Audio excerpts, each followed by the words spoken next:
47 down the slow pass with stepping up 95 deep stroke and swing to the deep corner on 3. That's the way to run, it's play! It's the way to run! Have more conviction than that! First down by 2 feet. 2 feet, he's got it, he's got it, I can see. Get him, Danny, beat that rookie. Let's go, Saints! Wide to the left, Gilliam in the slot to the left. First and goal from the 7. Tran rolls to the right, dumps it out, good touchdown! Good evening. Sunday night, American football, and tonight we have a great example of the immovable object meeting the irresistible force. The game? Well, here's a clue.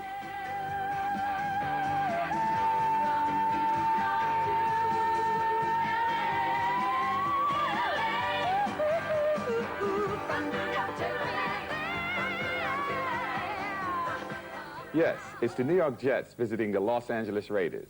Both teams have excellent quarterbacks, super runners, and very aggressive defenses.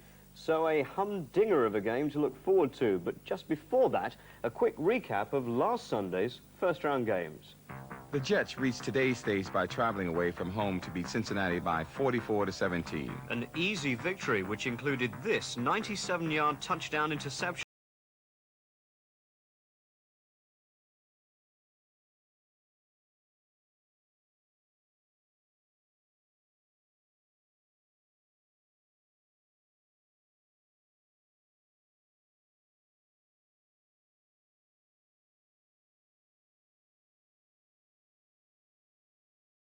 Winslow for a touchdown with 1 minute left in the game. It was the first time that the Steelers have been beaten at home in a playoff game since 1972. Atlanta 14, Minnesota 30. Atlanta's Mick Luckhurst, who, like the Patriots' John Smith, is an English place kicker, scored 6 points with a touchdown from a fake field goal.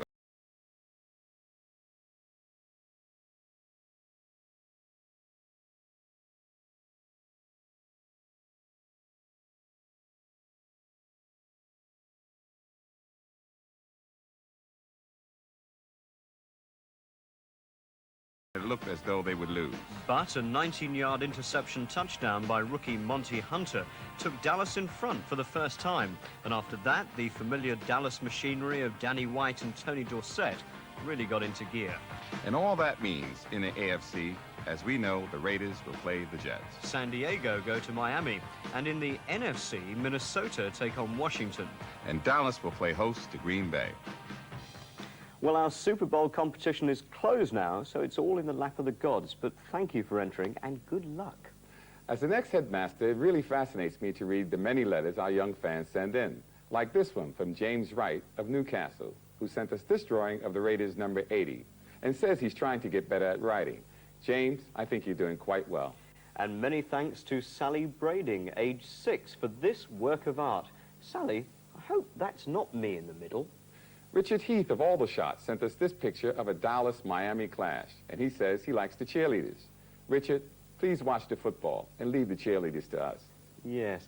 Well, from the creativity of children to the adult world of betting, SL bookmakers put both our teams at 5-1. So of all the games played this weekend, you can't get much closer than that.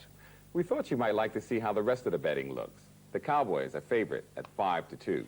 JR will be pleased. The Redskins are 4-1. With Miami at 11-2, outsiders are Green Bay, San Diego, and bringing up the rear is Minnesota, who take on Washington today. Highlights from that one later. Well, our game's being played at the LA Memorial Coliseum, the Raiders' new home. Built in 1923, the stadium is steeped in history. The first Super Bowl took place here, as did the 1932 Olympic Games. In fact, next year's Olympics will also be held at the Coliseum. The last time these two teams met in the playoffs was back in 1968 AFC Championship, when Broadway Joe Namath was the Jets' quarterback. He led them to a 27-23 victory and then went on to win the Super Bowl. As we mentioned earlier, this game should really be a thriller. The Raiders, with a record of 8 wins and 1 loss in the regular season, have Jim Plunkett at quarterback, who led them to a Super Bowl win in 1980. To snake, spin, and wiggle through the defense, they've got first-year running back Marcus Allen, the high scorer of the NFL. And to beat up on the opposing quarterback, their defense is considered the most vicious in the league. From the Big Apple, the Jets bring all-pro quarterback Richard Todd. To run the ball, they have Freeman Superman McNeil. The defense, we've seen before. It's called the New York Sack Exchange, Last year, it led the NFL in quarterback sacks. This year, the Raiders have that record. Both teams have excellent passing attacks. And remember, these are the playoffs. There are no tomorrows. Last week in Cincinnati, the Jets' patchwork defense dug deep down inside for an inspired performance, pressuring Kenny Anderson and forcing him into committing uncustomary mistakes. Now, if New York is to get by the Raiders today, they'll need a carbon copy of that effort. But unlike the Bengals, the Raiders pose a wider variety of threats. Teams that have concentrated on stopping rookie Marcus Allen have found that veteran Jim Plunkett can still beat you with his arm. Number 21, Cliff Branch, wide receiver, still possesses a remarkable capacity to get behind defenders. And number 46, Todd Christensen, has emerged into a top-flight tight end. Jet defensive coordinator Joe Gardy must concoct a dynamic game plan. Christensen is their leading receiver, but then they throw as much to Branch and they throw as much to Allen. We've got to stop Allen in the running game, then we've got to stop three of those wide receivers, and the other guys aren't too bad either. The Jets offensively can match the Raiders with an impressive arsenal of their own. Quarterback Richard Todd, who seems to mature and improve with every game, is the equal of Plunkett, perhaps even better. Deep threat Wesley Walker puts the same kind of fear in the hearts of cornerbacks that Branch does. And with Freeman McNeil running wild, the Jet rushing attack takes a backseat to no one. Just ask Raider linebacker Rod Martin. We stop Freeman McNeil and their running game. I think we have a great chance of winning this game. But perhaps the tempo of today's game will be dictated by the Raider defense.